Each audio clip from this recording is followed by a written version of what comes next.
এসো বাবা, নিজের ঐতিহ্যের কথা ভুলে যেও না। নিজেদের মাসায়েখদের ঐতিহ্য, নিজের গ্রামের ঐতিহ্য, নিজের পাড়া মহল্লার ঐতিহ্যকে ভুলে যেও না।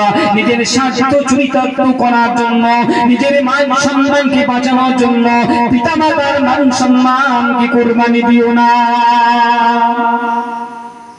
নিজের লজ্জা, নিজের স্ত্রীর সম্মান রক্ষার জন্য আল্লাহর নবীর সম্মানকে বিসর্জন দিও না। কোরআন হাদিসের ইজ্জত সম্মানকে বিসর্জন দিও না। কষ্ট হোক সহ্য করুন, সবর করুন।